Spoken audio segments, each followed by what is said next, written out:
Recording in progress.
Hi, Sharmi.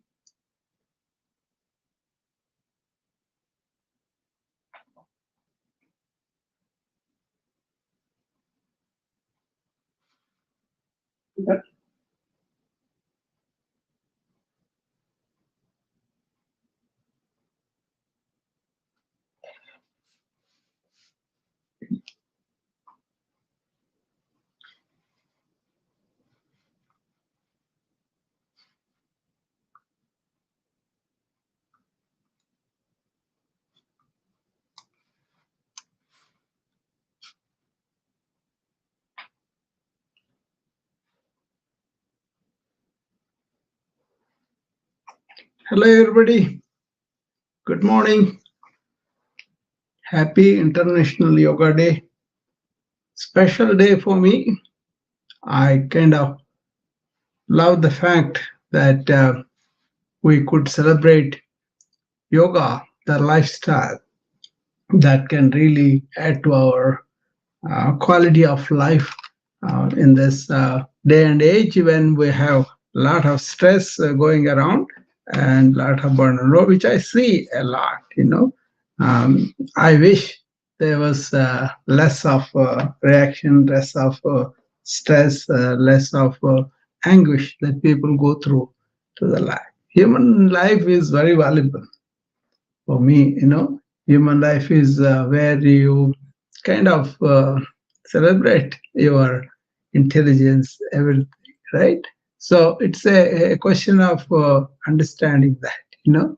So so let's uh, celebrate that today, and we are going to be doing a lot of talking about what is yoga, what is real yoga, and then we're going to talk about some of the things that we could do in our daily life, like combining 5 different yogas. Even though I'm doing everything quickly, you will figure it out, which is what yoga. But the essential thing is stay in yoga and doing everything. Doesn't mean that you are doing asanas every day. No, it's an attitude. It is understanding ourselves and what is important, what is not, and then what we should be focusing on. and how much strength you get in everything that you do. That's why I'm going to highlight that true essence of yoga and how that is done. Okay. I hope everybody is ready, and a few more minutes I will start on everywhere, and then we will be uh, doing that. Okay. So there you go. I started on all the channels. We are live on Instagram video. We are on YouTube, LinkedIn, and Facebook through Restream on video. And we are on the Zoom video. And we are on the audio, social audio, Noomwire, where I have a lot of friends, and Clubhouse too. Clubhouse, there was a misunderstanding. They were thinking I was going to do it last night, but I was busy with other activities. So it was a misunderstanding. And they were thinking their time, but I always give my time and their time. But somehow that was missed. And then they gathered last night when I was actually doing pre-International Yoga Day with all the other channels. So I could not go there, and I could not do twice the program, right? So I could not go there. And I'm sorry that they kind of misunderstood and then were not able to participate today morning, because there is 10.5 hours difference between us and them. That will be evening in India, 6 o'clock. And so a lot of people may be having their own activities. They might have done all the activities for the International Yoga. Good luck for them. And I kind of opened on the Clubhouse just in case anybody wants to join there. But I have not advertised that. So if you are seeing me anywhere else and you want me to join our Clubhouse, you are more than welcome to join there. It's under my house, BA PAL, so Wellness Oasis. Okay. All right. So let me I start with the prayer to our guru, who is the real he's the guru who has really gave us the Patanjali Yoga Sutras, and we are going to start a prayer with him, and then we will go into other things. Okay, so let me start that, and then you will be able to lay. Okay.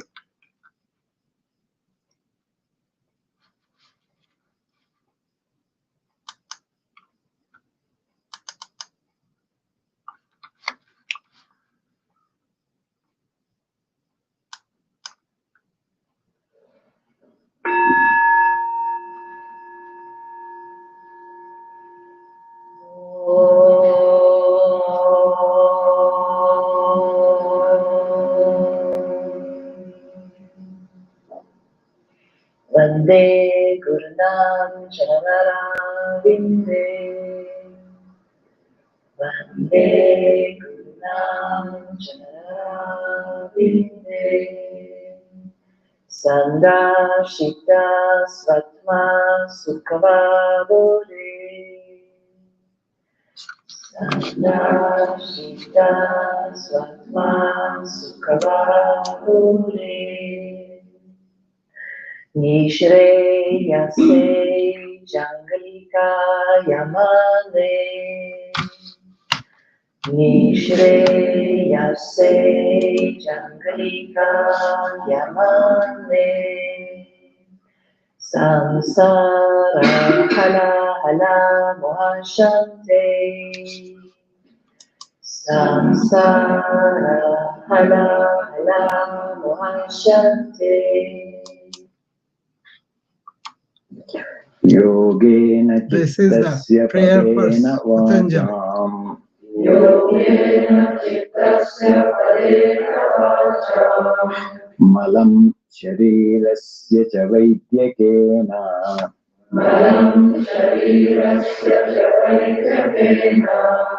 yopakarottam pravaram muninam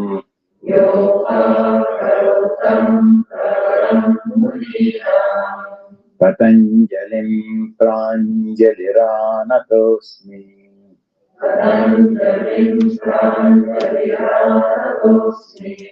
Abahu Purushakaram Shankha Chakrasi Dharinam Sahasra Shirasam Shvetam Pranamami Patanjalim. Harihi Om.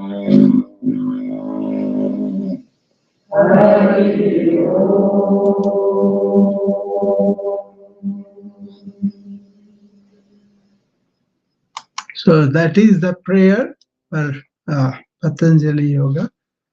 He is the one who wrote the Patanjali Yoga Sutras. From him we get, see, those people who are on the Zoom can see my slides, and I'm going to talk from that, okay? So it's a question of understanding true yoga. Patanjali Yoga Sutras is the standard book that people really study for years to understand what it is. But traditionally, these ancient books, they talk about this essential in the first few lines, and then they expand on that. So first, there are some stanzas, 2-line stanzas, like 195 of them. And the first one says, Atha iti yoga anushasanam. That is, this is the yoga. Now you come to the yoga, you are doing it. And the second line gives you what is yoga. Yoga chitta vritti nirodha. That is, stilling the modulations of the mind is yoga. And what happens then is, tada drashtuhu swarupe avasthanam. Your real essence comes out like a self-luminous sun. That is the real yoga, and that's what we are trying to understand, and then place ourselves in all the activities according to that. Okay, so this is the opening invocation that we have seen here is more like we are paying homage to that person who has really involved in doing everything, right? So we are respecting yoga's origins, and we are really looking at the ancient wisdom, and we are going to practice everything with intention, right? That is the opening invocation, telling Patanjali we are thankful for him for defining this and then getting us all that.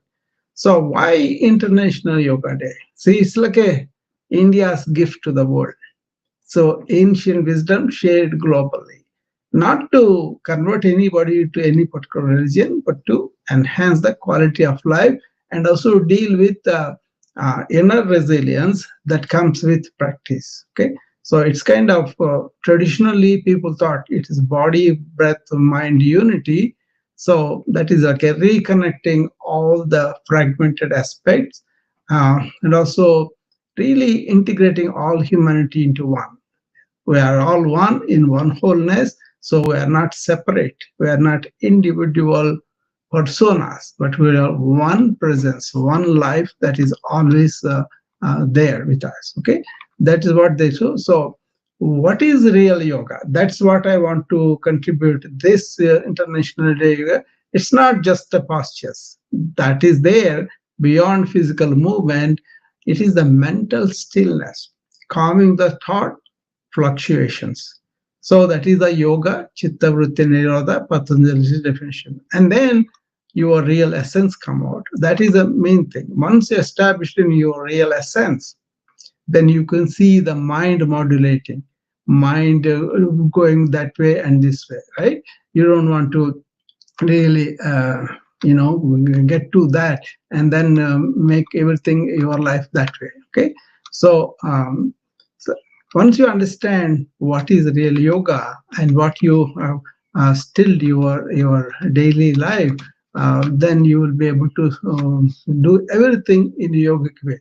Suppose you are breathing, you can breathe unconscious or conscious, but the breathing consciously breathing in daily life where you are grateful for the life coming in and going out and giving you all the energy that you need, all the life that is coming in. If you do breathing exercises with that sensation, you'll get much more benefits. Okay. And then you move, right? So how do you move? You move unconsciously or you mindfully, then automatically your mind will be silent, but your movement will have more vigor and more presence into it, right? How do you think? Do you think with the present moment awareness, clear, or all the memories, all the things that you are planning in the front come and cultivate your present moment? That is the one you don't want. You want to be focused all the time. And how do you keep your heart? You want to be compassionate with everybody. Interactions will be with loving and friendly. And finally, how do you know yourself? How do you know anything? That is the self-awareness beyond the mind. So these are the 5 different things. And the energy yoga is the breathing. Hatha yoga is the movement. And Raja yoga is to make yourself more conscious and aware in the present moment. And having a loving relation, that is the bhakti yoga. You may have something bigger than you that you are dedicated to. And finally, what kind of knowledge? How do you know everything? That is the knowledge yoga, which is the gnana yoga. Okay, that's how they always kind of looked at this. Okay, so that gnana yoga is the top. See, it does with you knowing, questioning who I are. That is the self-inquiry. That's called Atma Chintan.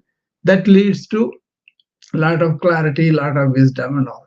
But that can be done only by aligning your energy, which is the Kriya Yoga, and really developing a loving surrender to the higher energies that are governing our life, the nature, the God, whatever you think about it. And then you have to have a focused mind with Raja Yoga, and then you have to be clear and pure in your heart by being desireless. That is action as service, selfless service. So you start with selfless service, you purify your mind and heart, and you focus your mind with Raja Yoga. A focused mind and a purified mind, that kind of lovingly surrendering to the higher divinity, it has its energies aligned, and then it is ready for inquiring into who you are and what you are. Okay, once you establish into that reality of what you are, then you will be able to really understand how to do everything, right? And you'll be doing everything staying in there. Okay, for example, you take your job, you take whatever you are doing, you get your body ready with your hatha yoga and then also breathing exercises, and then you go there, fit body, focused mind, and loving heart, and you want to do work that is going to be selfless action. That is the karma yoga. So what it is you act without attachment. So release all expectation of results. You only focus on the process of doing. Everyday practice is you can cook, you can clean as sacred arts. They are all sacred acts. They're not normal things. But if you can put that kind of reverence into everything that you do with full presence, complete attention to serving the world, developing an attitude, giving to the world, that is karma yoga. Do the work, have the planning, but when you are doing it, be completely with it, and don't worry about the results, but just do that as a service, service to the divinity in everywhere, in every way. Okay, that is karma yoga. That is whatever action you do is selfless, right? And then how do you master your mind? Mind will be going all over, right? So you will start by observing the thoughts and really find a inner quest where you find stillness after the thoughts are observed, slowed down, and come to one. Okay, So you will focus one task at a time, full attention to one focus. This is all done because you are not that mind, you are not that body, you are that conscious inner being. That's where you are stationed, right? That is the real essence you have to station. So you're focused completely on every task without identifying with that. Okay. So there is no mental cluttering. So release all unnecessary thoughts and pay attention to whatever you're doing. Thereby, you master your mind. Okay, that is the Raj Yoga. I'm just being very brief because all this takes a lot of time to really go through. But remember those five categories: how we maintain our body, how we do our job, how we relate to the world, and how we understand what is knowledge and what's the bigger forces and all that. Everything blends into your inner being, which is nothing but a part of the divine whole, and we are all part of that. That's where we are all one. So once you understand there is divinity and the divinity is within us, then you have no ego. You surrender to the divinity.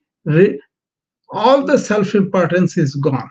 You release that, and then you will be devotional to bigger than you, whatever force that you think, a god or a consciousness or energy, whatever you think, that is, there is a force beyond that that's governing the elements of the life. And then once you surrender to that, you will be sacredly dedicating all the work to higher purpose. This is important in an age where people think I have to be passionate, I have to be emotionally burnt out to be doing a dedicated work. No, when you are really oriented towards that, that I am really oriented to a higher purpose, you don't have to emotionally spend yourself. You will be directed, you will be in the path, and you will be doing that. There's a big difference between being passionate, ambition for yourself versus you are doing something bigger than you.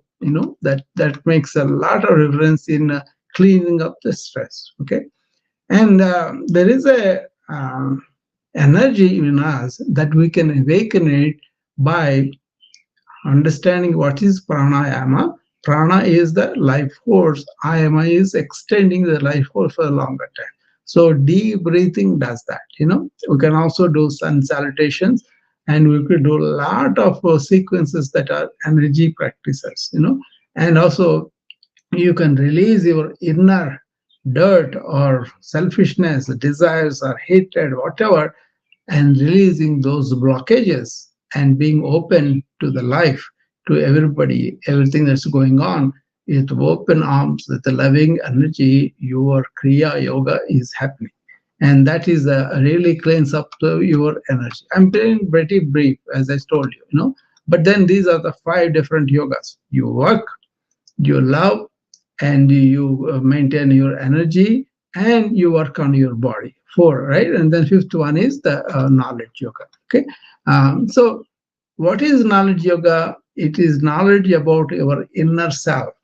It's not about knowledge outward, which is the science and technology, which we do, we use it. But that is called Vijnana.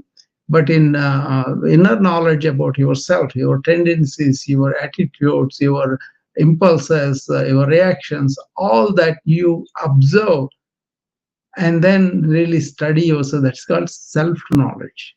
And knowing the self, asking the fundamental question, who am I? And then once you see who am I, I'm not the thoughts, because thoughts are happening to me and I'm aware.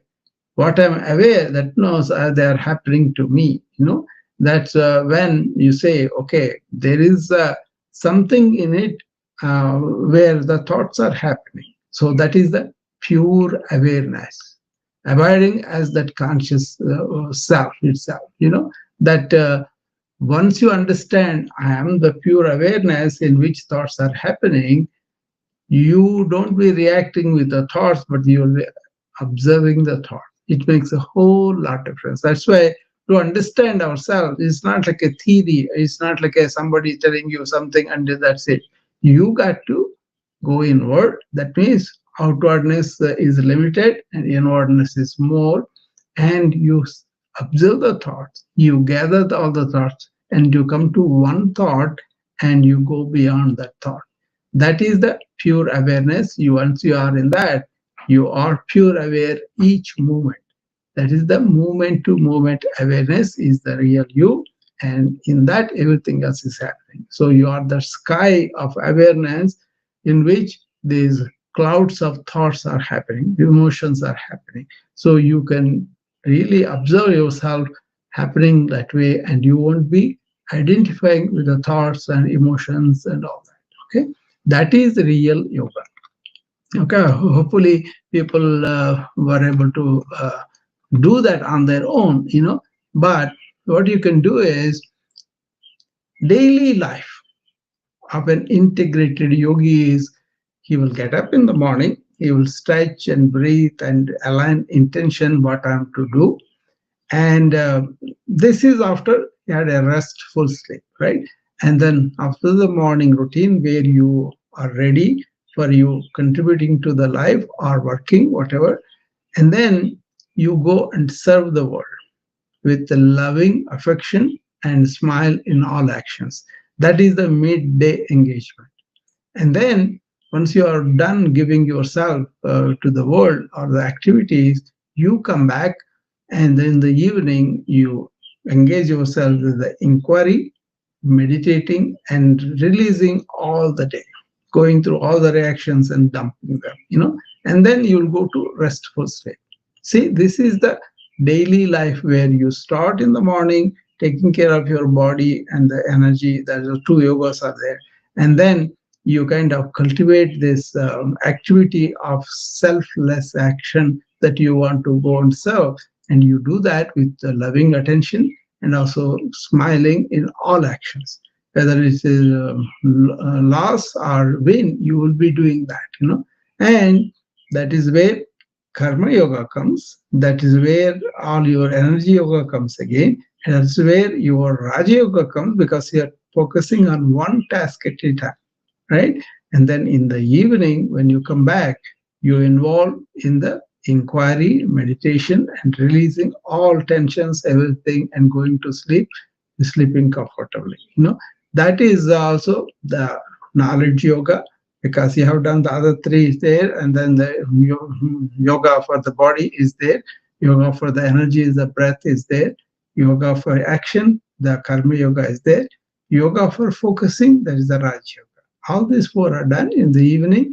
You will again go into questioning who are you, what has happened, and it is a slow progress. Slowly you will understand why you think the way you do, why you react emotionally the way you do, and then they lose their power slowly, and then you will discover not despondency, not depression, not negativity, but you discover a being of joy and a being of bliss and happiness and peace with it. With that, you go to sleep and then come back again in the morning, again the whole routine. So this is how daily life with all the five yogas. You work with the body, that is the Hatha yoga. You work with your energy, that is the pranayama, that is the kriya yoga. So many things are involved in that. And you go and work unselfishly, that is the karma yoga. Three yogas are done there. And then while you are doing whatever you do, you have a laser focus, one-pointedness, that is the Raja Yoga. And finally, you reflect on the day, on the reactions, and whatever happened within you by questioning, who am I? Why am I reacting like this? That is the Gnana Yoga. And you reflect on the day, reflect on the life, and you go to sleep, and that ends the day. This is how you kind of understand what they teach you in each yoga and apply them in your daily life. Okay, it's not the ego, but it is the presence that is behind that's important. It's not the persona, it is the presence. So by understanding the bhakti yoga, the loving yoga, where you say, I am a piece of the universe, but I'm not individual, but as part of a bigger whole. That gives you reverence, that gives you humbleness, and also you work without the ego. Okay, so I hope that is clear to you guys. Any questions, anything, you can ask me anywhere. Okay, the final thoughts are, see, integrated yoga is more like understanding our life, our routines, our aims, our conclusions, our goals, and all that, right?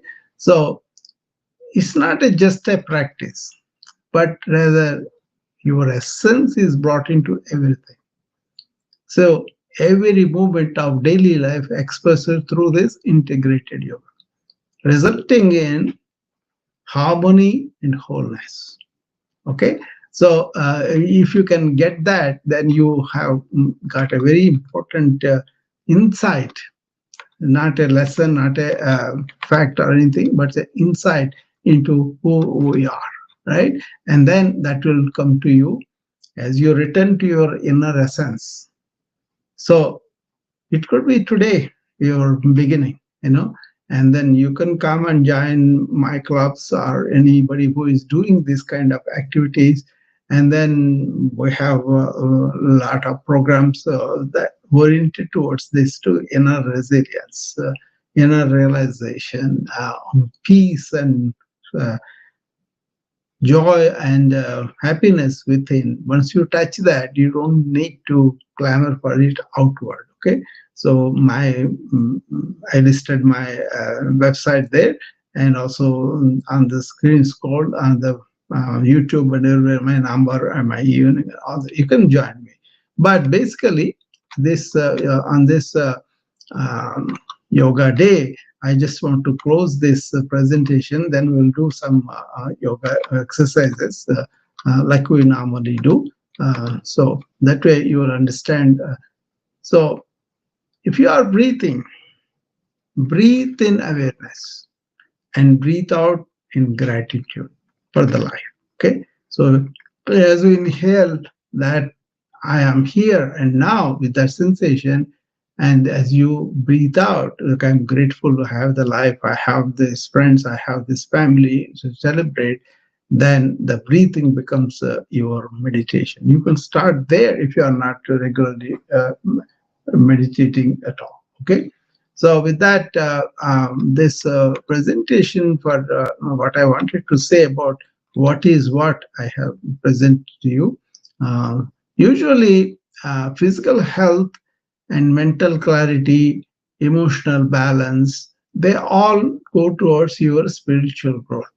And also having a connection with the community, you will be doing all these things in quadrants, but then always in wholesomeness. Okay, so have that spirit, and then hopefully this made sense for you. And everybody does exercise only, but I wanted to, for this International Day Yoga, this kind of understanding of what is real yoga and doing everything staying in yoga.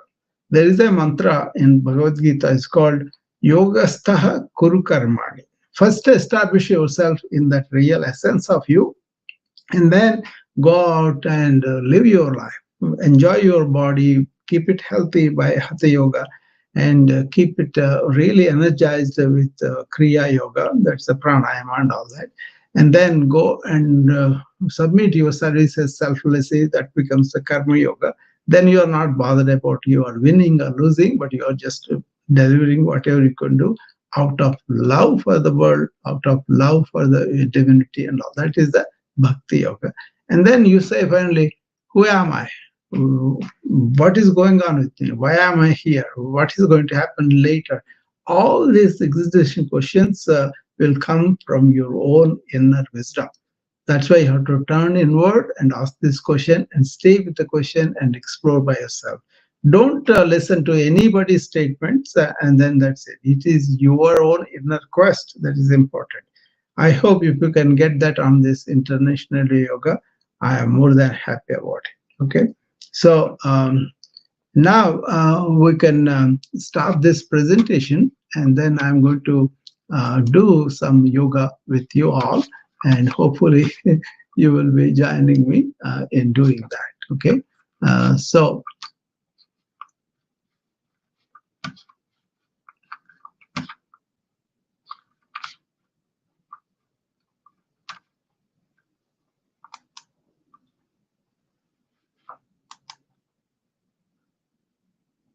you can see me on the video channels on the Instagram, on my Facebook and YouTube and LinkedIn, and also, of course, Zoom. You can always join me if you want to, or if you want to ask me any question now, you can do for 10 minutes, and then we can get into the routines that I normally enjoy myself.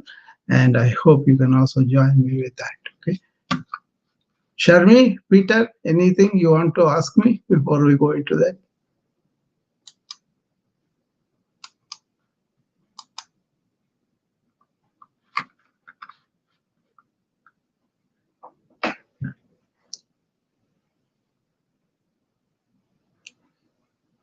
See, the way they started this International Yoga a few years ago was about really starting people to understand the integrated nature of yoga and applying that to daily life. It's good.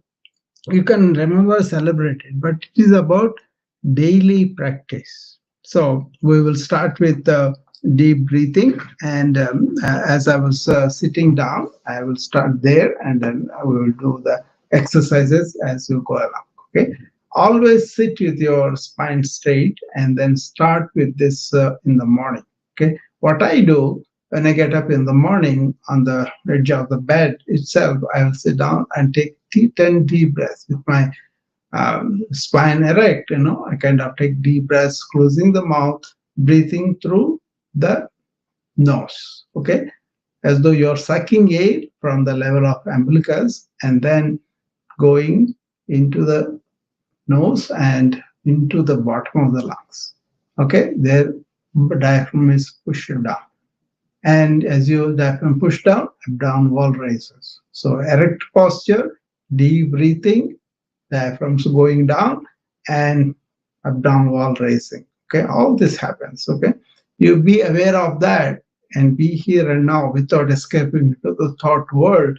That is how you bring in Raja Yoga's one-pointedness here, awareness of what is happening here. So by taking the energy in, Kriya Yoga, by being aware of it, you are doing the Raja Yoga, and by being observing the thoughts, you are slipping into how to meditate and all that later. But I always talk about in the morning routine, be here and now. That is what you want to carry to the work, and whatever you do, you pay attention to each one, okay, each movement, each task, so that you are not multitasking, which is really making a lot of people lose their attention span, but you are really being one task oriented, and complete attention to that assures you that you have the quality of work that you want to do. Okay, so let's start breathing, okay, properly. 7 count, you're breathing in, abdomen wall raises, and now hold it for 4 count. And then start breathing out as the abdomen wall goes towards the spine. You breathe out completely. See, that's how you want to do 8 times. This is called Vastrika.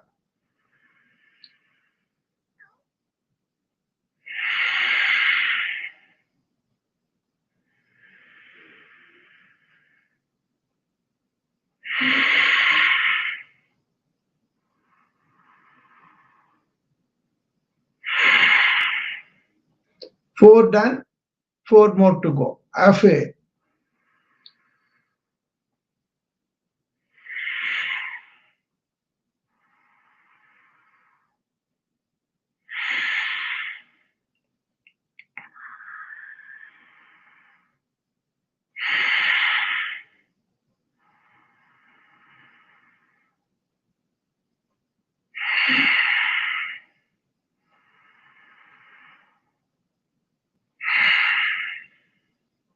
That is Vastrika. You always start with that.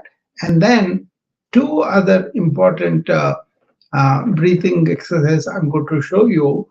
One is Anulom Vilom, which is alternate nostril breathing. Another one is Brahmari, bumblebee. These two you want to do 5 to 15 minutes every day. And if you can do 15 minutes each one, that's enough. That's a very good one. It keeps you very healthy. Okay. The first one is prepare your right hand. Keep your index finger and also the middle finger close to the base of the thumb.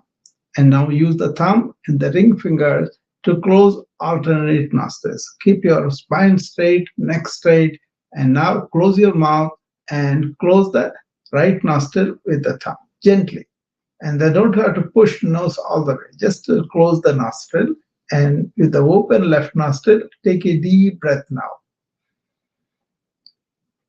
After the deep breath in, close the left nostril and release the right nostril and breathe out through the open right nostril. After breathing out completely, now take a deep breath through the right nostril. Close it at the top of the breath and open the left and breathe out through the left open nostril. That whole thing is one round. We are going to do 4 more.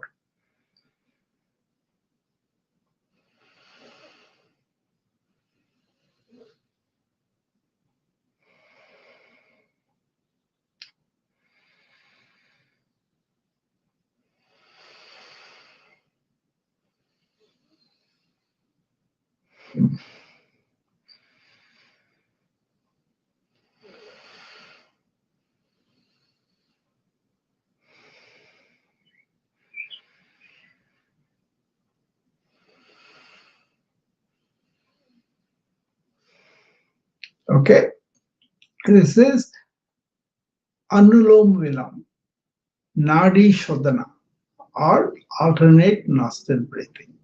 Anyway, this is what you want to master. Any questions about the technique, any questions about how to do, what to progress, come and ask me now or DM me later. Or this is not going to be that easy right away, but you can watch my morning routines or any number of people do that.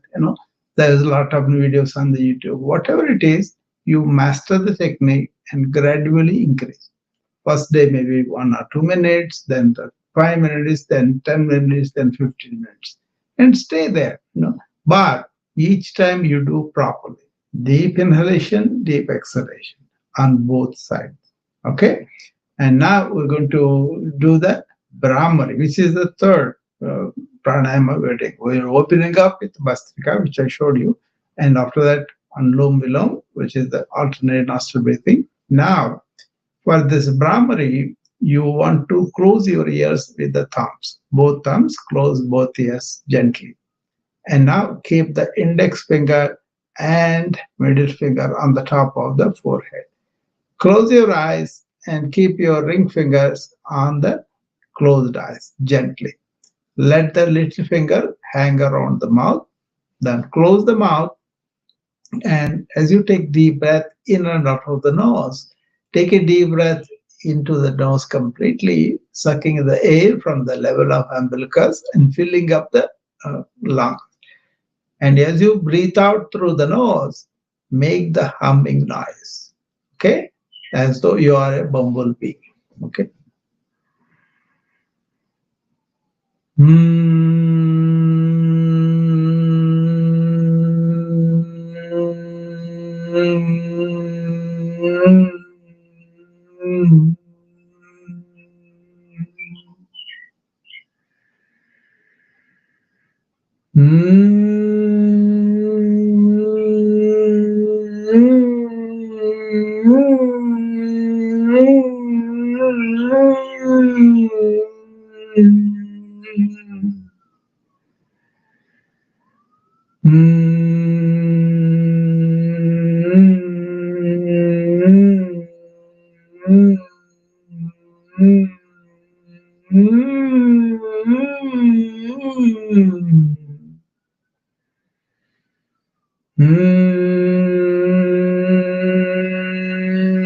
Okay,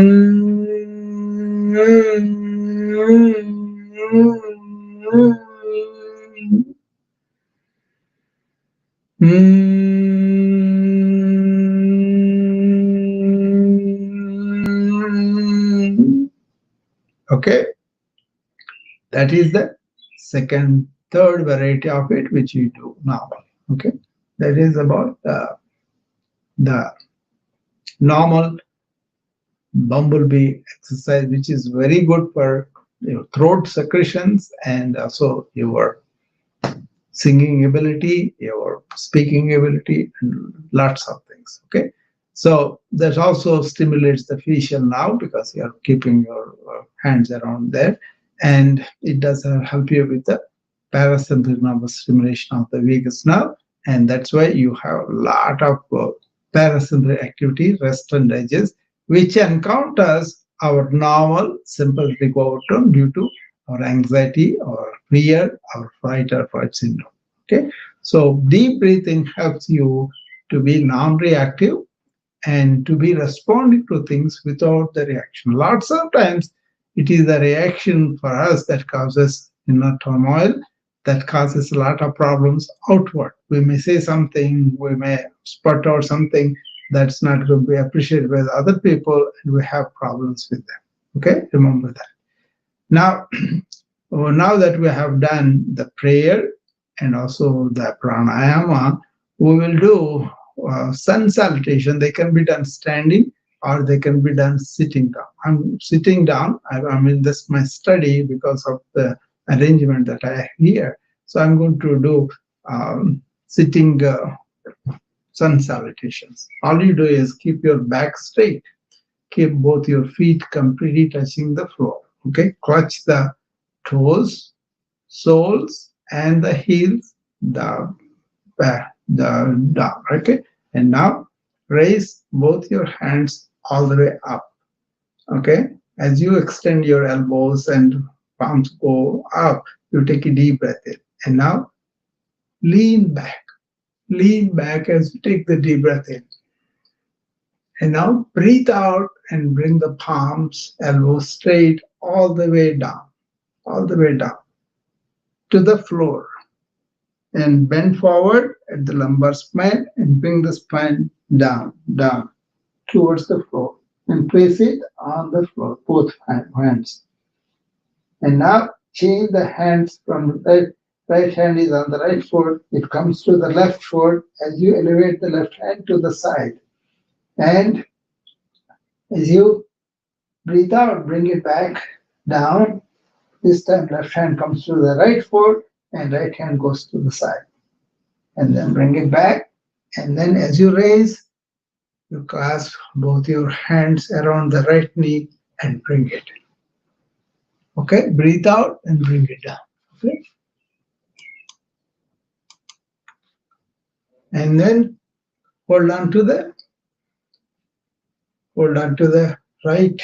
left knee and breathe out and bring it close to the abdomen. That is a very simple sun salutations that you do in the chair. Standing is a little bit more complicated. I don't know how many people are fit to do it. That's why I showed you the easier version. Okay. And now sitting down, you can do several asanas and also several ways to involve the whole body. One of my own creation is called head to toe in 5 to 10 minutes. So what you do is you kind of raise your heels, both of them, as you are on the toes. Take a deep breath in. As you breathe out, bring the heels down and the toes up. Okay, and do the same thing. Second time, 2.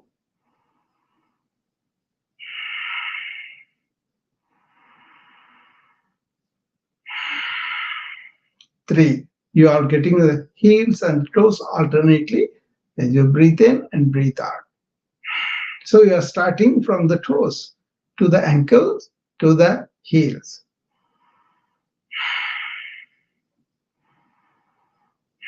I did 5 times. You can do as many times as you want. Now that you have taken care of the toes, ankles, and the heels, now go to the knees. What you do is you just extend your right foot and extend the right knee all the way to the front as you take the deep breath in. As you breathe out, bring it down to the floor. Do the same on the left. Take a deep breath in and elevate the left foot up, left knee is straight, and then bring it down, breathing out. That is both sides one time. Let's do 4 more.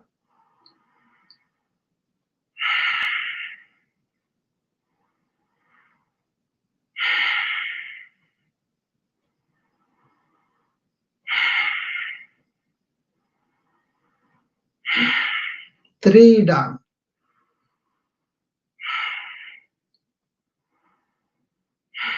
Last one.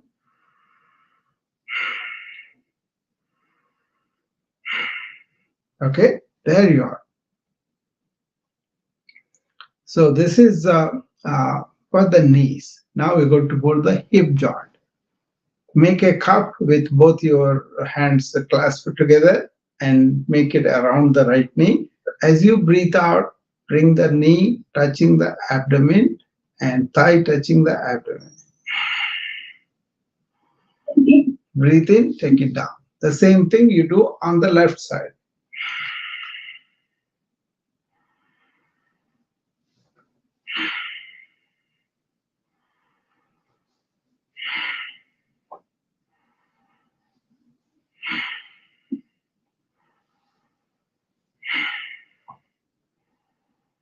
Okay, 5 times. So now we are done with the toes, ankles, knees, and the hip joint. We're going to go to the side of the chest and abdomen, keeping both our hands hanging on the side. Raise the right hand, elbow straight to the side.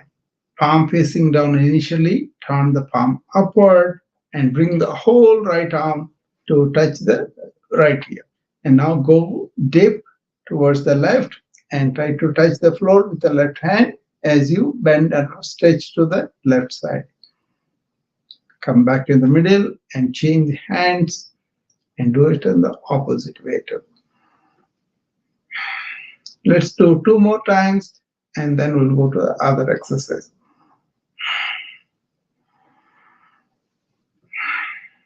See, a lot of people accumulate what are called tiles or the fat around the waist. That will be addressed by this exercise. Now that we have come to the chest wall, we're going to do the pectoral muscles. Keep both hands one on top on each other and release the right hand to the side and twist the body along with the right hand going back, taking a deep breath in. As you breathe out, bring the hand back. Now do it on the other side. Breathe in as it goes back and breathe out and bring it back.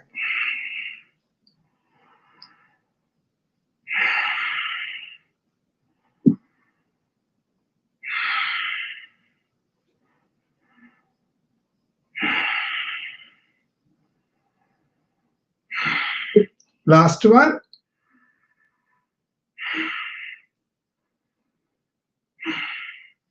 Okay, and now we have come to the shoulders. Elevate them as you take a deep breath and breathe out and bring them down. Okay, that's 1. 2, 3, 4, 5. Okay, you can do as many times as you want. Okay, and now you want to do that. You have done the shoulders, so you're going to go to the elbows. Extend both your hands to the side and bring the 2 fingers to come and touch the shoulder by bending at the elbows. This is for the elbows. 1, 2, breathe out as you go out, breathe in as you go out, and breathe out as you come in.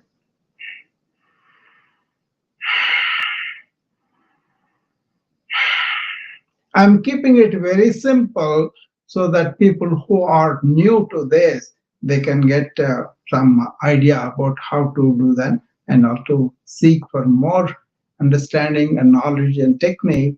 And you can get so many sources out there. Okay. I also provide classes, but it's not only me, so many people are doing it. So pick up something that is good for you, that is easy for you, and then do that daily. That's more important. Okay. I do it all days, vacations and Saturdays, Sundays, and all. But the group I do it on the weekdays. Okay. And now we're going to go to the hands. Elevate both your hands to the front and do wrist movement up and down. 3, 4, 5, 6, 7, 8. Now tuck in the thumb and put the fingers on top of the thumb and do the up and down movement of the wrist. 3, 4, 5, 6, 7, 8. Now rotate the wrist to one side. 2, 3, 4, 5, 6, 7, 8. And the other way. 1, 2, 3, 4, 5, 6, 7, 8. Open the fist and make a fist. Open the fist, make a fist. 3, 4, 5, 6, 7, 8. And lower it down. So we are done from the toes to the hands. We have come to the neck. Very important, right? Look straight, and as you take the deep breath in, turn left slowly. Take a deep breath in. And bring it back to the center by breathing out. Do same on the right side. Slow, deliberate with your mind and attention here and now. Don't think something else when you are doing anything, okay? Only think of the things that are related to that. That's how you keep your mind here and now. That's how you evolve into moment to moment awareness eventually, because you are in awareness, not in thought. But like if you look at yourself, you are now mostly in the thought world, not in awareness. Such a relief when you are in awareness, because you don't have the wandering thought, restless mind. Then you can use your chief instrument, mind, in a focused way, in a ekagrata, one-pointedness, laser-like focus. Imagine how many things you can do very well if you are like that. And then how much energy you save by not being wandering in your mind. So question yourself. This is the self-knowledge, not according to somebody, but as it is in you. You have a wandering mind. Do you have a thinking all the time? Or you are aware and using the thought as you need. And then stopping the thought after the activity is done. That's important. That's why I don't get tired, and also I don't get really swamped by the thoughts. And that's such a relief. So much energy saved. Okay. If you can get this one particular thing, that your mind is your object, and you can study it, you can observe it, you can slow it, and you can stop it, and then bring your real self out. That is the real yoga. Okay. Look at the benefit of it. You use the thought very effectively, but you are not ruled by your thoughts. That is what is the modern problem is. A lot of people are hijacked by their thoughts, and then they're thinking all the time, which is not needed. Okay. Yoga, chitta, vritti, nirodha. Modulations of the mind are prevented. Still mind is the real yoga. Okay. Not stupid mind, not stupefied mind, not dull mind. Alert, awake, but in control. Okay.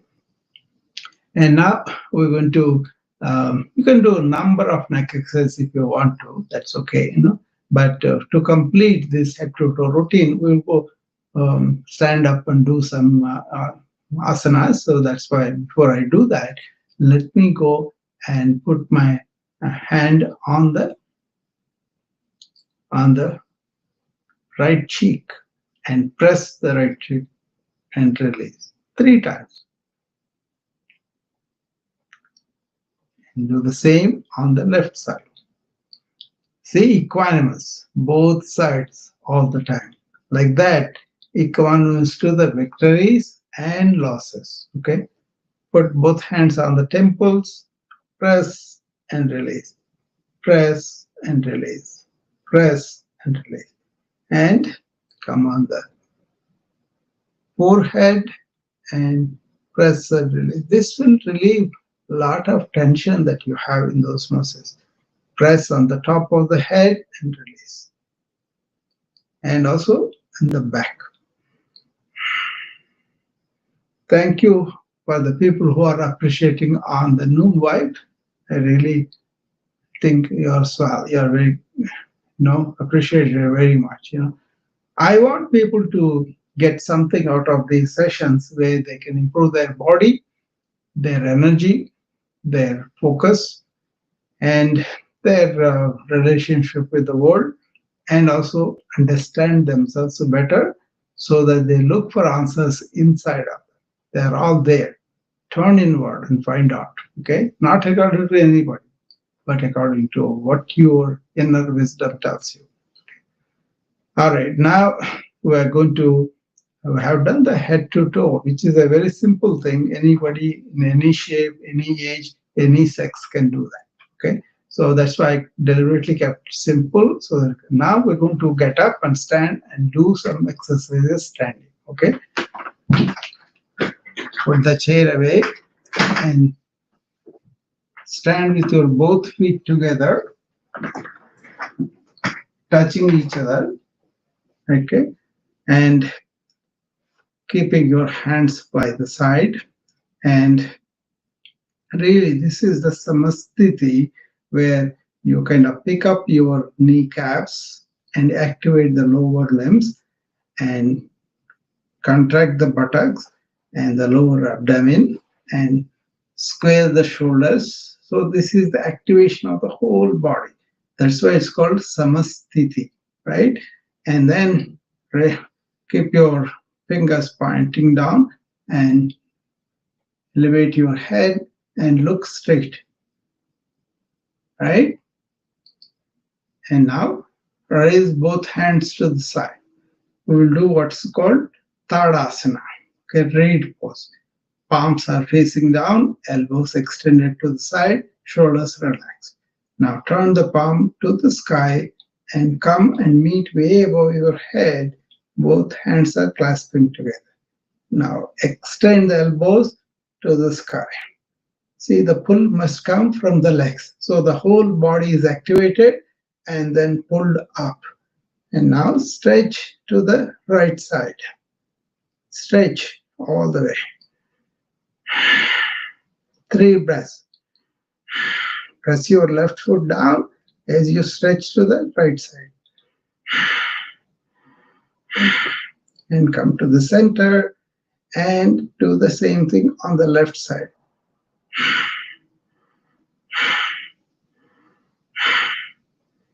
Okay, come to the center and go back.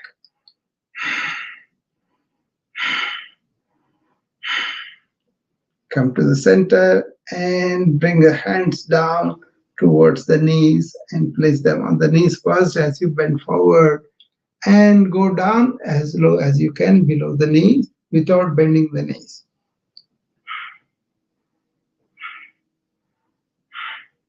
And come up. That is the Tadasana. Okay, and now we'll do what's called chair pose. Put both your feet 6 inches apart, clutch the ground, and raise both your hands to the front, palm facing down, elbows straight, and shoulders relaxed.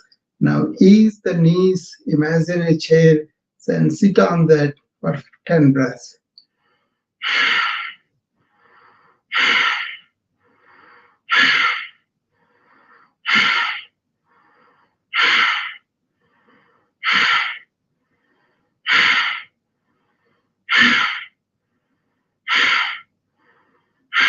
come up and lower them down, hands down.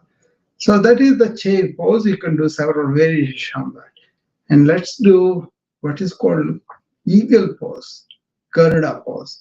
If it is difficult to hold the balance, you keep some chair near you, okay? Otherwise, try to stand on the right foot completely into the ground and knee locked, and bring the left foot up and place it next to the right foot on the right side, okay? And then bend the knees and sit down, and as you put your hands, right hand under the left hand, and stay there for 5 breaths.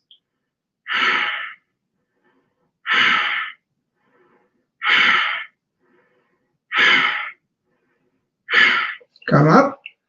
If you cannot do it, that's fine. You'll get it. You just see that. I'm being as simple as possible, okay?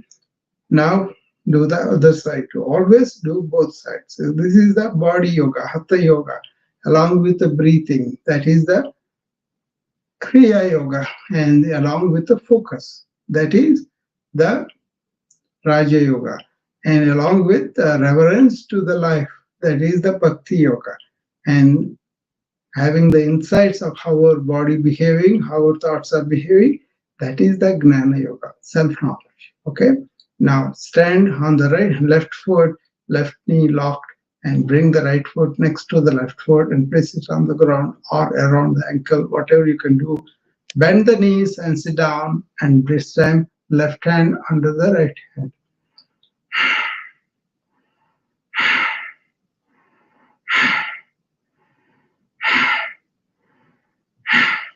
And release and come out. Okay? Take 3 deep breaths between asanas.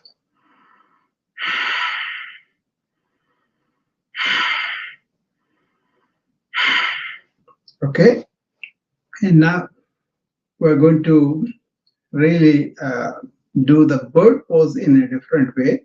Spread our legs. And as you bend forward at the lower lumbar spine and bring the head down, let the hands go up, straight back, and trying to meet each other in the back.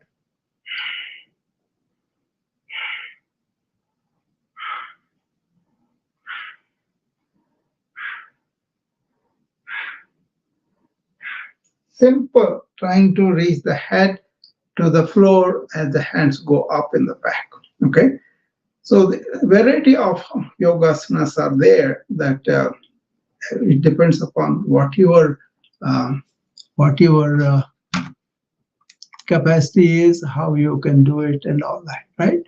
So tell a question of what is your level, where you're from. Just start it, understand what is the real yoga, staying in our real essence, not in our mind, not in our thoughts, not in our emotions, not in our body, but maintaining the body, mind as our tools. So you will be healthy, focused, and having the loving energy, and also contributing to life. Leading a stress-free life while contributing, while enjoying life. Okay, that is the essence of International Yoga Day message, and we can easily adopt it. You don't have to change religion. You can practice whatever religion you want, but this is a lifestyle. Cultivate it like that and employ that in your daily life. That will be very good. Okay. And now we will conclude with the last exercise, which is the Trikonasana. We can do so many, but because of the lack of time, I'm going to be limited. I'm going to be answering questions later on if you have any. Okay. We will do breathing exercise, couple of them, and also how to establish our inner self. That's the exercise we'll do. And then we'll go into the question and answers. Okay, in this one, spread your leg as wide as you can, if you are as close as you want, and then turn the right foot to the right side and bend the knee and go towards the right side. And then elevate both your hands and twist and bring the right hand in front of the right knee and left hand touching the left ear.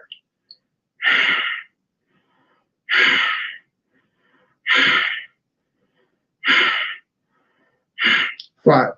And come down. And do the same on the left side. Left foot turn to the left side, left knee is lunge to the left side, And raise both hands and twist the body and bring the left hand in front of the left knee and right hand to the right one. And stay there.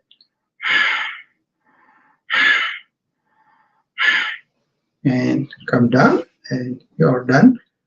We are done with the physical exercise briefly. I'm not showing even the completely each asana, but we could take one asana and do that for 10-15 minutes, very slow, understanding all the technique, all the important things to understand. Each one has a body of knowledge that is called Hatha Yoga Pratipika. Hatha Yoga is the physical yoga for the body. There's a whole lot of science of that. Understanding that and doing some of it is really helps you, people like me, the doctors, away from you. You'll be healthy. Okay.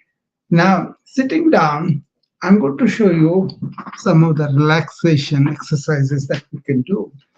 This is modified from dead man's pose. In the dead man's pose, you lie down on the back on the floor. I don't know how many people are in shape to do that. That's why I cannot really force that. But you can sit down and do that too. That's why I want to show you the easiest way. When you sit down, make sure your feet are completely crossing the ground, right?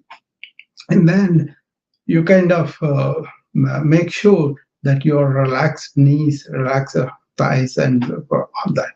And then what you do is you kind of keep your spine straight, and you will start doing what is called body scanning, modified from Shavasana, from what we do on the yoga.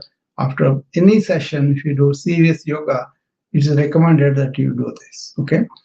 It also helps you promote your sleep. So first, focus your attention on the toes. As you bring them, as you take a deep breath, bring the toes up. As you breathe out, get them down and relax. The same thing, bring up the whole foot up as you take every breath in. As you breathe out, relax and bring them down. So it is the relaxation that you actually feel as you breathe out is important. But you start with each muscle. Muscle is contracted and relaxed. Along with that, mentally also you relax. Okay. Now lift up the heels, and as you bring them down, relax. Breathe out, and along with the breathing out, relax. Now to the leg muscles, calf muscles. Contract them and release them as you relax. The breathing out, relaxation happens at the same time. It will start with the muscle, but it will go to the brain. That's how you have progressive muscle relaxation, progressive mind relaxation. That is what happens in Shavasana and dead man's pose, where modified this is the body scanning for the comfort of people who are not used to lying down on the floor. And now contract the knees and release the kneecaps, and do the same on the thigh muscles. Contract them. As you release them, relax, breathe out.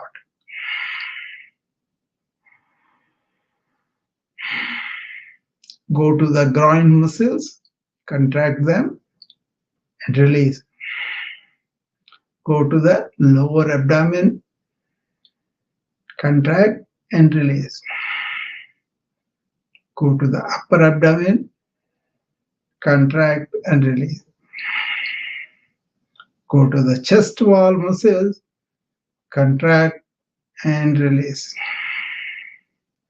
Go to the shoulders, elevate them, and as you bring them down, relax and release and breathe out. To the arms, contract and release. To the forearm muscles, contract and release. To the wrists and hands, elevate the fingers and relax.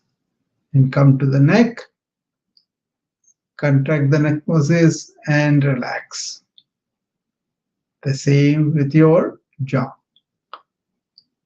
around the mouth, around the eyes. Lift up the eyebrows and relax. Contract around the ears and relax. Like that. Okay. The essential thing is each muscle group you select, pay attention to that muscle group. Breathe in as you contract. As you relax, breathe out the breath out. With the longer the breath is relaxed, the more you feel the thoughts are settled down and you're mentally relaxed. Do this before you sleep, lying down on the bed, you'll get immense benefit. Okay? So you got that, Janet? You can do it at the, I hope you are doing it. Okay, good. All right, now we are going to do what is called dhyana. But dhyana is the highest form. But what you can do, first of all, is assume a posture and then follow your thoughts and see the thoughts slowing down later on as you practice for weeks. And then you can come to one thought, and that one thought also goes away as you slip into the silence. This is all several stages of managing your thoughts, managing your whole consciousness and all that. So don't be in a hurry, but understand this particular Shambhavi Mudra, where we say, as we know who we are beyond the thought, that inner self, we want to assert and affirm, I am that conscious being. I have a mind, I have a body, they are my tools. I might have identified right now that this is my body, I am this body, this is my mind, I am the mind. Get rid of that attachment. That is the purpose of this exercise. And also assert, as you take the deep breath in, you are bringing the life in. That life is you. That life essence is you. And once you identify that, that has the thought patterns, that has the emotional patterns, that has the body aches and pains and all body's joy and all that. But your inner essence as a human being is not just the physical body or mental fluctuations. That is the essence of yoga.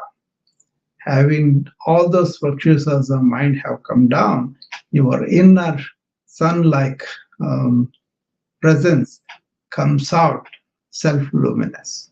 You cannot do anything. All you can do is understand thought is temporary, thought is fluctuant, thought is changing. So once you understand and then let it be, you don't identify with the thought, you don't identify with the body as an entity of you. You have the body, you can use the body, but not body is you. Okay? So your body image problems, everything will go away if you understand that you are not the body. You have a body to live. Okay? So that's what we will do in this mudra. It's called Shambhavi Mudra. It starts with keeping our hands in what's called Dhyana Mudra. Elevates for the meditation. Okay? Why?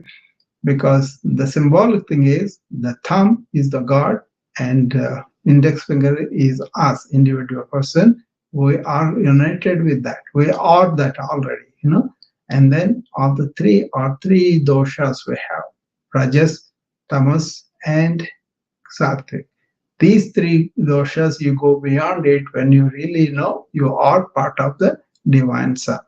Divinity is within you, not that egotistically you are God. No, you don't identify with your ego. You have gone the limitations of being individual. You are not individual. You are part of the whole. Realizing that is the essence of yoga. Okay? Every other religion, everything else also transcending the ego and really understanding we are the divine energy. In each of us, there is that. Okay? So that is the significance of Dhyana Mudra.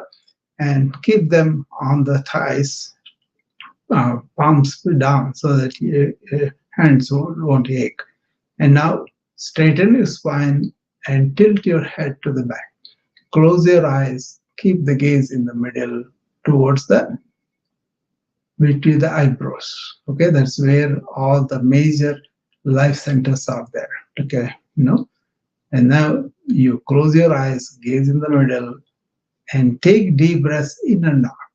As you take the deep breath in, you say, I am that inner divinity coming as life. And when you breathe out, you say, I'm not just this body and mind, let this attachment go. So you let go with the breathing, you let in what is really you. Okay? That is the purpose of this. The mantra for that is Deham Naham. I am not this body mind complex, but they are my tools. That is, Deham is body mind complex, Naham is I am not. I am not just that. I have them. Okay. And then as you breathe in, say Koham Soha. Who am I then? I am this combination of individual inner being, part of the whole. So you're not really separate. You are not aiming to go and meet that. You are already that. Affirming that, asserting that in a non-egotistical way is the purpose of this exercise. So when you take the deep breath in, say Koham Soha. Okay, let's do. Koham Soha. Deham Naham.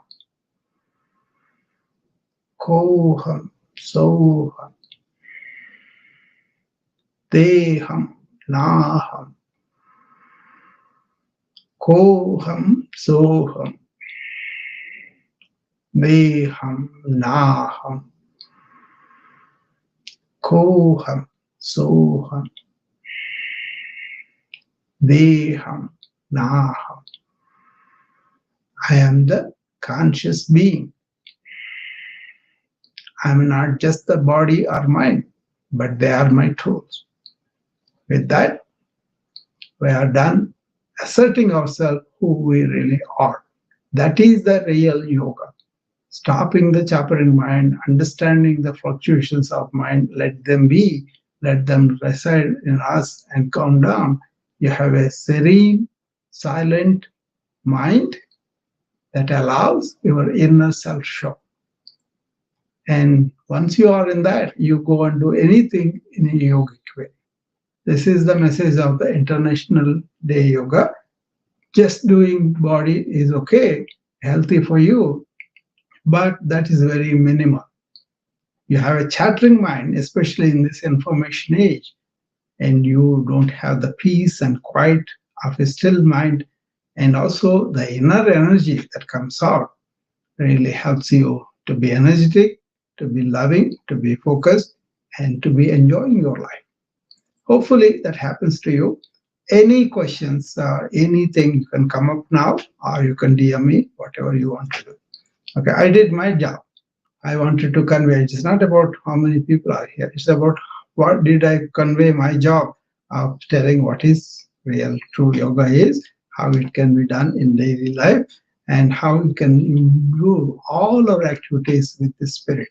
Okay, thank you. Okay. So what do you think, Janet? You came late, you missed the problem. I thought you were not doing well. That's good. I'm having Wi-Fi problems at my house. I see. Okay. Go and see the recording later if you want to. So I will. Yeah. Definitely. I'm sorry. I came late, but that's okay. That's okay. But you have been with me all day, every day anyway. So this is more for people who are not really know what is what, right? So maybe somebody are practicing already, but I want to give them this perspective. Yuj means union. Union of what?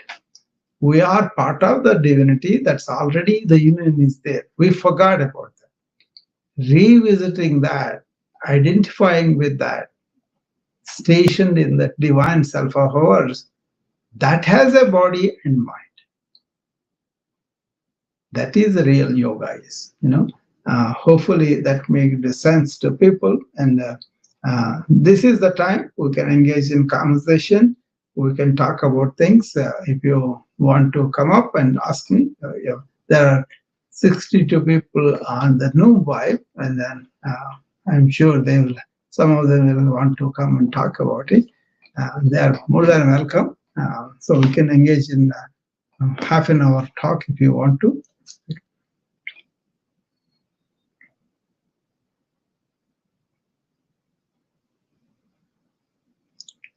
I hope that some of the people that are listening will practice what you've been teaching this morning, because I can testify that it really has helped me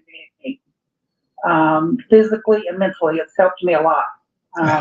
And I feel a lot more peaceful in my mind, and my body is much more relaxed when I do yoga every day. And I missed because I went on vacation and I didn't do it, and I wish I had done it every day, but I was busy, and but I would have had more energy, I think, if I had stuck to my routine. Yeah. And so lesson learned. Yeah. You know.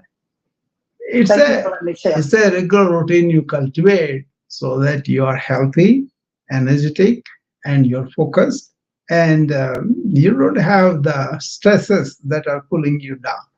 So in modern life, this is much more needed because life is speeded up. Too many things come into our mind. Too many things want our attention. So we lose the grip of concentration on things that we have to do. And even enjoying ourselves, is taken away because you are driven continuously. You are put into so much of deadlines and so many worries, which is slowly sympathetic tone is getting worse and worse. So your blood pressure goes up, and along with that, you are damaged to the system too. Suppose you are deep breathing, all you do is you kind of lower your tension, all that. And that is a very good. You won't be reactive. Rather than you'll be responding to things with emotional control. It's important for everybody, elderly or retired or anybody. Elderly much more vulnerable to get all these thoughts because they have nothing else to do sometimes. They have retired from their work and all that. So bad memories or back memories or some anxieties, physical informness, and all these things make them more uncertain, anxious. So you start with the body, get toned up. That will give you some energy and also able to get up and walk. And as you are doing it, you kind of deep breathing that will actually give you more energy and settle down your thoughts. Then you can focus what you want to do. So if you are not doing all this, you are not being in yoga. It's not about exercise in the morning. That is to start with. But don't limit it only to exercise or only to the breathing or only to the thought control. All together, because you are in your real inner essence of divine self. Nobody is separate from it. It's a fact that spark of life is within all of us. And in that way, once you are established in that, then you can manage body better, you can manage mind better, you can manage your energies better, you can manage your relationship with other people and the world better. Because you're giving, you want to help people and all that. So a lot of people don't respond to what we are saying, but my duty is to just to share. And once I'm done that, I'm happy. I'm not happy about the crowd, about all these people. Even one person like Janet comes, that's good enough. Or Sharmi, or Prasad, anybody of them. So what do you think, Sharmi? You are silent today.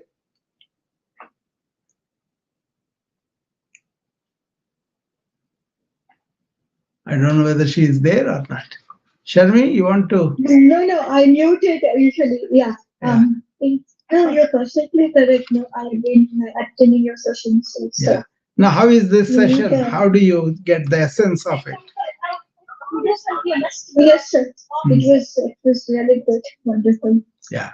Since I've been attending some of the same yoga, I could relate to it easily. I could grasp whatever is being shared. I hope you will be in that essence from onwards so that you will get the benefit of that. So, Prasad, what do you think? I'm just giving a chance to the people on the Zoom to say something.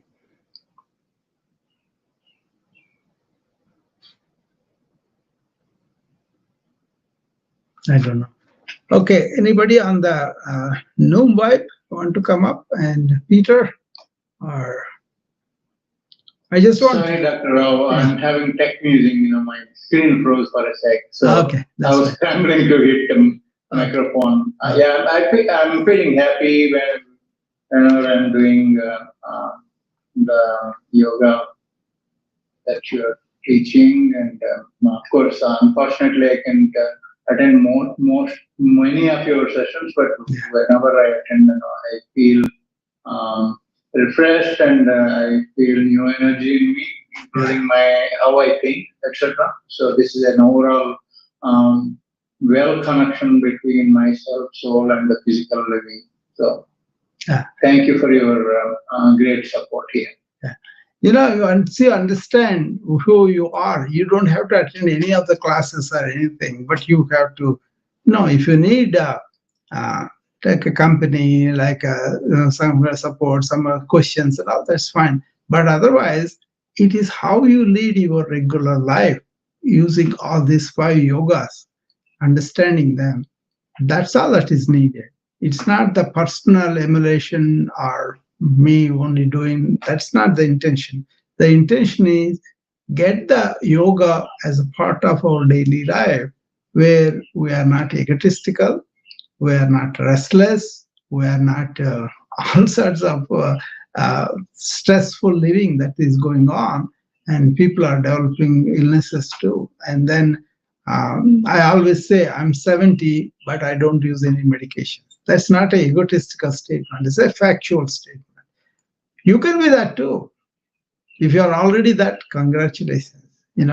I want you to be well, energetic, focused, loving, and kind and helpful to other people, and helping our environment by being less consumerism, because you have discovered something within you which is joyful, which is happiness, which is peaceful. You don't have to go out for entertainment. Once you understand this kind of organization of the mind, understanding the mind's role and keeping it in its place and not allowing it to go all over, you don't need any diversion. Okay? So enlightenment leads to no entertainment, no need for entertainment. But if you are distracted all the time, allowing your mind to be continuously working, it's going to burn out. That's what I see. But my thing is about proactively being well. Proactive wellness is a movement I'm trying to create with each person. What does it mean? I am going to be proactively well in the sense of how I take care of my nutrition, how I take care of my mind, how I take care of my heart, and also how I relate to people and everything. So wellness comes into individual wellness, community wellness, and planet wellness. Planet wellness is very important for us if only we understand why do we have to be so much consumerism. Why are we encouraging so much of plastic, so much of wastage water and all that? That is the problem. Okay. Once we understand that, then once you know that all the inner happiness, joy is there, we will be less consumed that way. And then we help the Mother Earth also that way. So my wellness movement connected to the planet wellness this way. Discover the treasures within you. Discover the diamond within you. And stay there and do everything else. That is the message of the International Yoga Day. All countries together passed, 171 countries passes the United Nations resolution on this. Why? Because they wanted more harmony, coherence among all the nations. But look at what is happening. People are fighting, so many wars are going on. That's because we don't realize we are all one family. Vasudhaiva Kutumbakam, right? We are one family. So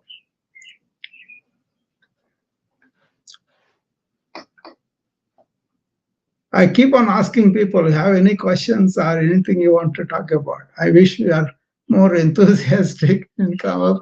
There's 66 people there, you know.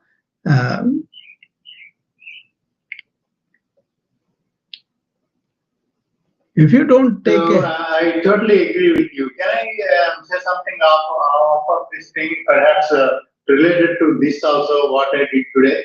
yeah, sure. Since you mentioned about the pollution, etc. So Be brief though. Be yeah, brief. sure. I'm in India now. I sent out to all my friends the International Yoga greetings, and I walked into a high school near by my apartment, and I was asking about a few things and talked about my work, and they suddenly asked me, "Why don't you do a session on bringing awareness on pollution after 3 hours?" I went there and I finished it and coming here. So this is, what you said is absolutely correct. Without the health aspect from and other things from yoga, plus doing it in better environment or the best environment would give best results. I believe. Thank you. Yeah, but the environment is spoiled by our irresponsibility about the resources that we have. You know, we kind of pollute everything, thinking, not even thinking, not being aware that this is being done. So J. Krishnamurti said, what is most important for saving the earth is we bring consciousness to this problem, awareness of this problem that's going on. This is that he said in 1980s. Even before him, so many people said that, scientists, you know, but we were ignoring. We were at the planet to the brink of almost going away. So that is very concerning. But there are some good, signs. In China, for example, their capital was always polluted and cloudy and all that. But they banned all the vehicles with the fusion fuel and then made it electrical. Now they're able to see the blue sky. So this carbon dioxide emission, all the gases, we can help ourselves if only we go towards the less consumption. I'm not even talking about using only air fuel, but on a daily basis, at our level, what can we eliminate that's a waste? And if you can start with that, one of the ladies I know, she wrote a book where she said some 1740 measures are there that we could do to help the earth. You take whatever you like that you can do. That's the Vinogram. What we like, what we can do, what helps the earth, and bring it all together and do that one thing. Each person does that like that. They may not be aware of whole problem. They may not be interested because they are led by their own inner needs and own life survival and all that. But at least the people who really thinking and thinking deeper things like this, they should be aware and do that in their life.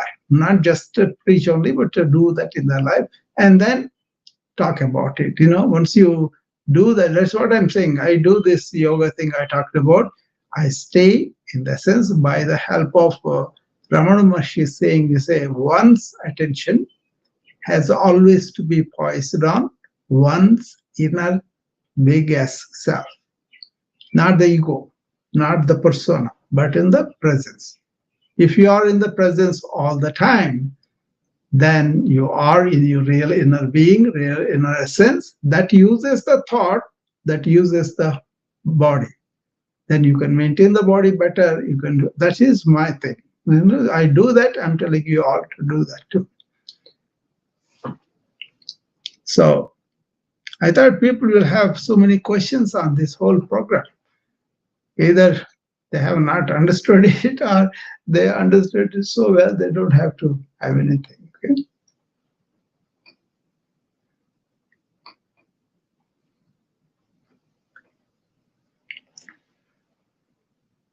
So when you are questioned about deeper issues, look into yourself.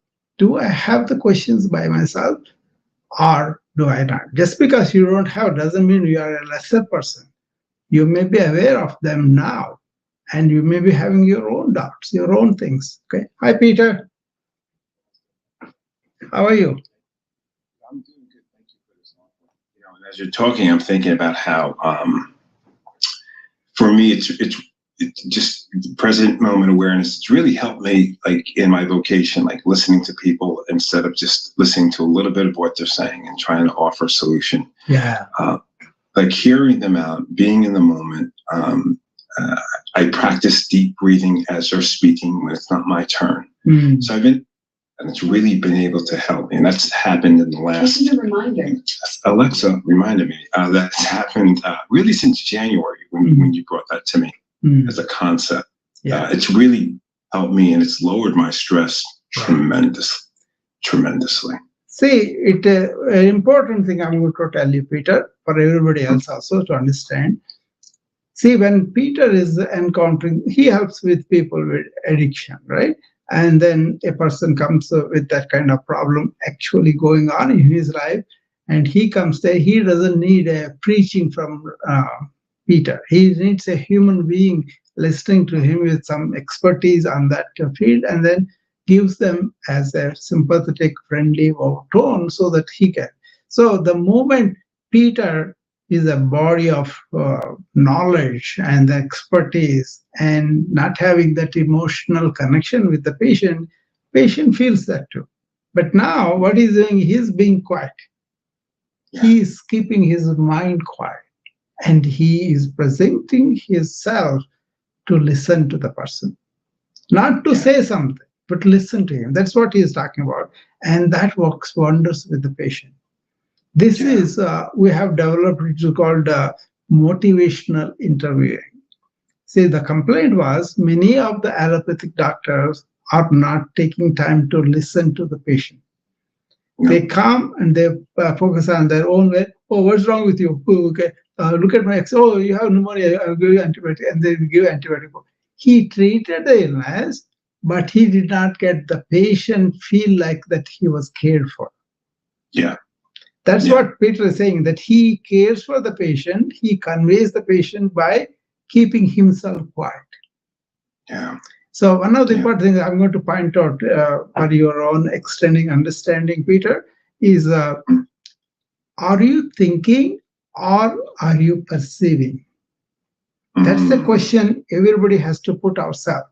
If we are bringing a body of knowledge or images about a person, and then giving them some solution from our own accumulated, erudited knowledge, then you are operating from the bag of thoughts and bag of knowledge. But you put that aside and you see what is happening with this person here and now.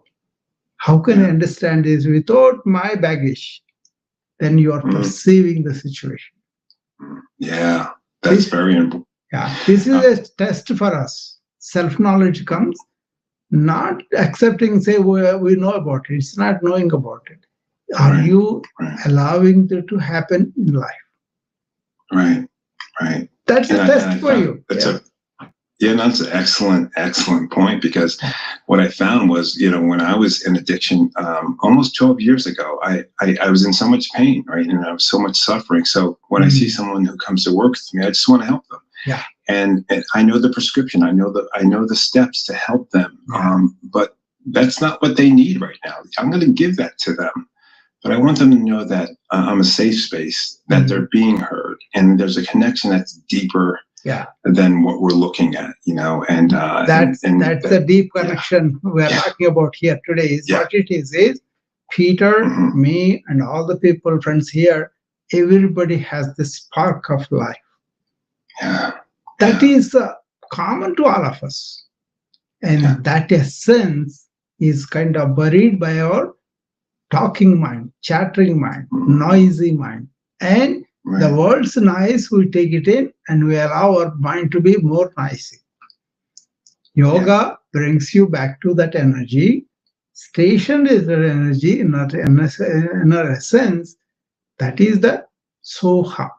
Once you have that, so means universal consciousness, aham is individual. We think our persona is separate from that. No, we are the presence. That presence is part of everything. You understand? So once you have that, everything becomes much more easy for us to manage. Our wandering mind, our chattering mind, our noisy mind is kind of stay put, and then we are able to perceive what is in front of us, not according to our thoughts, but according to how the patient is. The patient wants to feel like I am listened to. I pay attention. They are acknowledging my suffering. Peter is acknowledging the suffering. Peter is acknowledging there is a role, and Peter is willingly transmitting that concern for the patient indirectly, just being quiet. Yeah. Yeah. So this perception is so important compared to thinking mind. What is the Western mind is trained, now Eastern also. It used to be Eastern traditions where the mind was calm. That is the yoga. Our other things also have the same thing. Then they were able to really get the sympathy as a human being, or love, concern, friendliness for the other people, just like that. In this book, for example, Peter, Patanjali Sutra, he talks about Maitri, Karuna, Mudita, Upeksha. Maitri means friendliness. So a patient comes in, don't have to label him a patient. He's a fellow human being, and we have friendship towards him. That's right. And then Karuna means kindness. Right? Not because you are superior, he is inferior. No, because we are human beings, we are human. I feel the same thing about him. And then, that's beautiful. Yeah, mudita is if the patient realizes by himself what he is and he gets a relief from that, I am glad for his victory. It's not about my victory, it's about his victory. Yeah. Cultivate the spirit. Yeah. That, and the fourth one, upeksha, means suppose somebody is mean to you, somebody is saying something of that, don't react, but ignore that.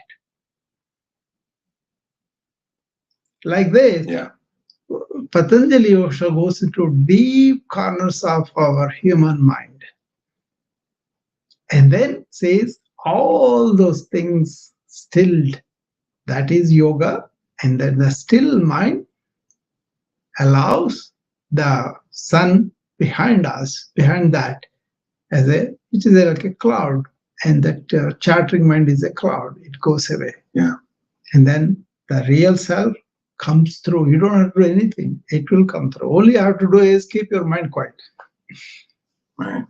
That is I love how you explained. I love how you explain kindness, because you took it to a deeper level. It's, I think about like in the West, there's classes and people's station in life. In India, maybe caste. It's sometimes, I think, easier, right, to be kind to someone who has a quote unquote lower station in life, right? So you're not looking down on them, but they're no threat to your ego. But if there's someone that you see as your ego perceives as being higher than you, whatever that is, sometimes you're standoffish or you're defensive. Exactly. I love that you say come to that person in oneness as human beings, because that erases all of that other garbage. That's the problem too. That if you take a panoramic view, Peter, like an ancient time to modern times as one continuous life of humans, if you take that, there was this identification with that oneness. Vasudhaiva Kutumbakam. We are all one family. Right? Only Brahman, that is the vast energy, is there. In that we are all there. That kind of non-separation, because we are included in everything, was there, established. That's why moksha, which is a liberation from this separative thinking or ego or mind and all that, even Buddha, the word is one who liberated from the mind. So that was there, established, and the liberation from our own chattering mind, separating us from the whole, is the problem.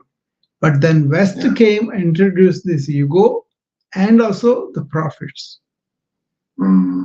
we kind of accepted that, but now is the time to revisit what is the human wisdom has evolved into and how it has taken off. Lot of the suffering is because we are ignorant of who we really are. Yeah. Namaste. Namaste. So once you understand that, then once you establish your own inner energy, which is everybody's energy too, we are all part of that. This, they said, both me ekta. In our consciousness, beyond our chattering mind, beyond our desires, beyond our so much effort to say, I am individual, I have to, all that, you are not. You are part of the whole. Once you accept that wholeness, then there is no separation for you. So you don't have that anxiety. You don't have that insecurity. Once you know you are permanent, you are eternal, where is the tension? So if you can understand that, what they said in Bhagavad Gita, it says, Najayate Riyate va. The inner self of yours never is born, never dies. So Vivekananda was told by somebody, hey, I think this is the only life I have, so I will get this, squeeze the lemon as much as possible. I live here, I'll enjoy here much. He said, yeah, I do the same thing too, but I do it in a different sense because I know I'm not going to be dying. My body, mind, they die, but not me, the inner essence. Having understood I am going to be there, I have lot of time, lot of patience to do what I want. And I don't have the sense of fear of death, abhinivesha, fear of death. That's one of the cliches that Patanjali talks about in the book. Once you don't have the fear of death and you have a sense of eternal, then you can live every moment better. Not with fear, not with anxiety, but with joy and happiness. All your securities about little groups, little countries, little families, all those securities, they look like nothing. They are delusions. And once you let go of those temporary things, anitya, then you ended up in the what is nitya. Then you squeeze the lemon much better. So having this time that I can do, having no fear, and really helping every moment with that quality, you squeeze 1,000 times more of the lemon than otherwise. Suppose you are imbibed with instinctive fear of death. Suppose you are holding on to things that are going to be temporary and going away, then you are subjecting yourself to the tragedies or the dukkha.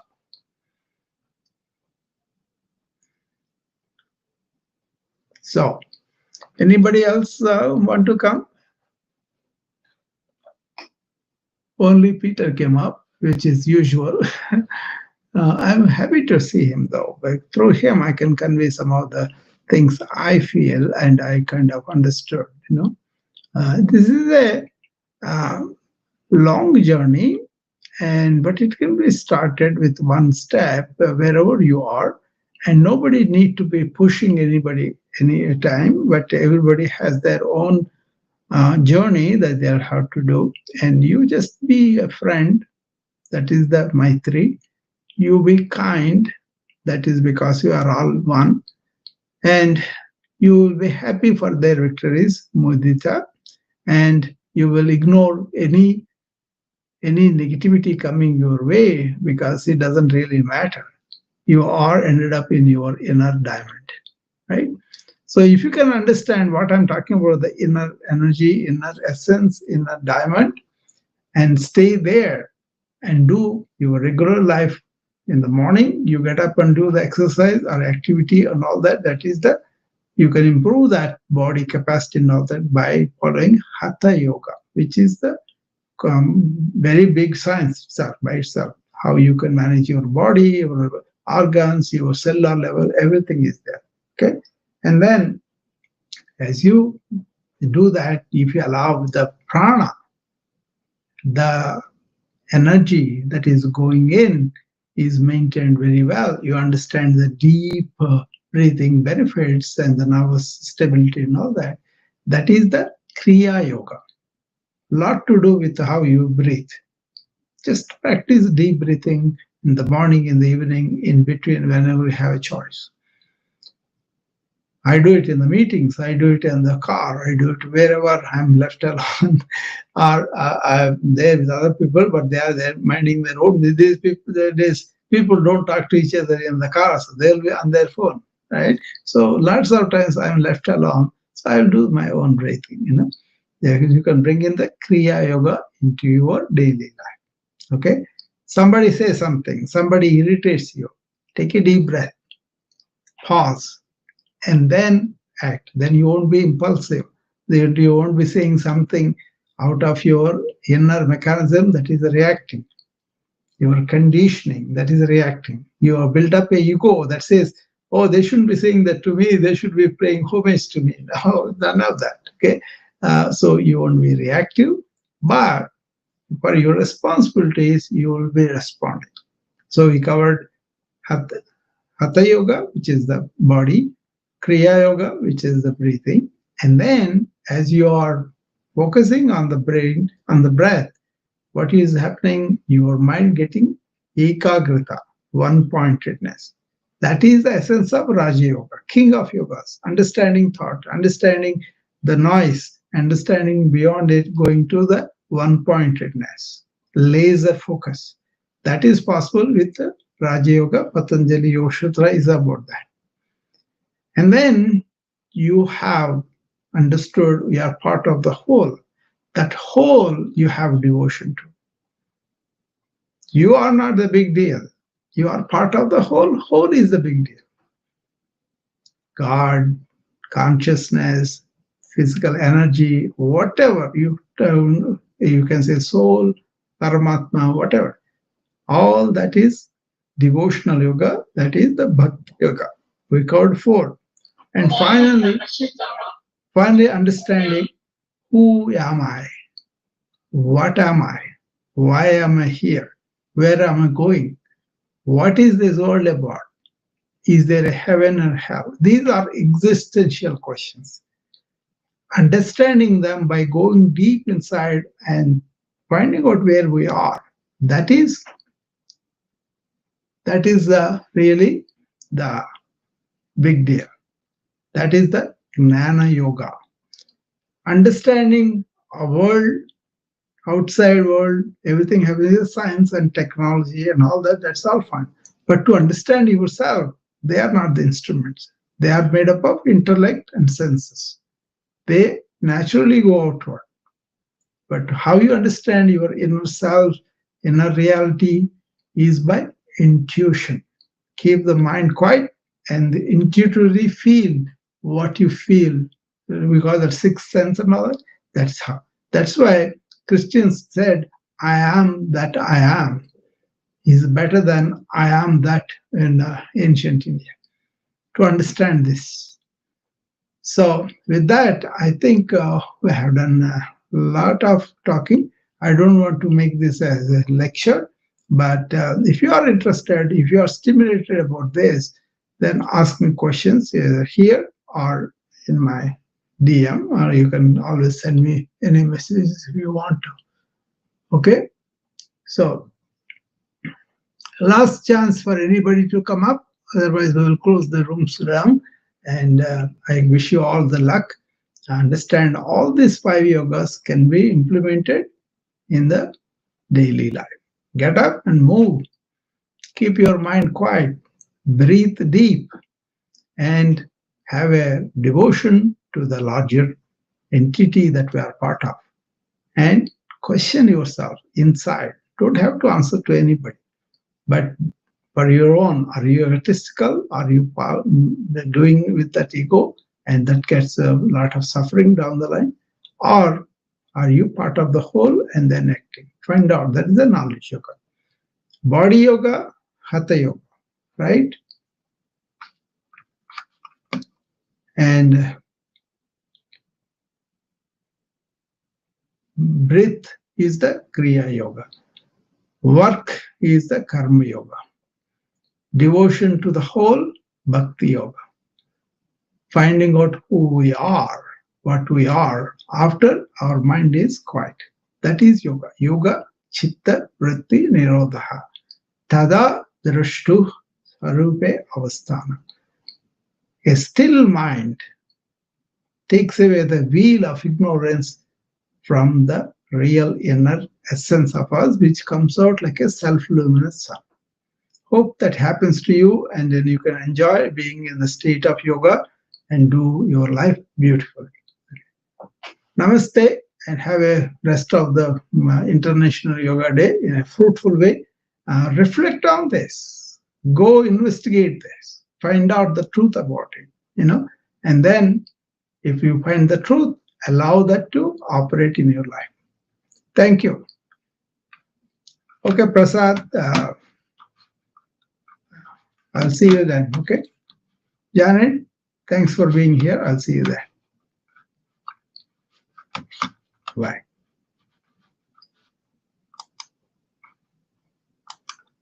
We close the Zoom and also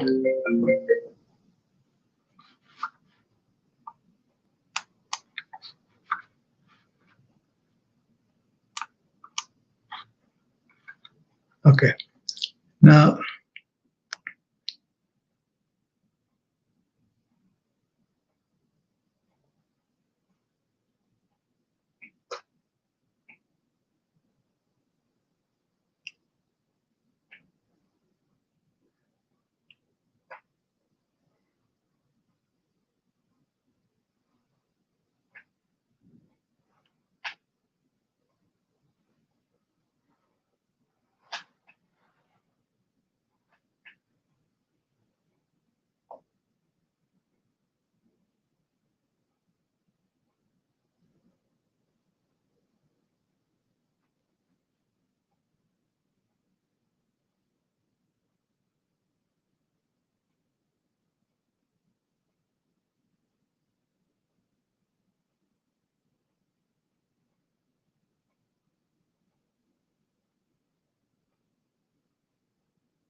thank you, everybody, on the Instagram. I'll see you later. Bye-bye.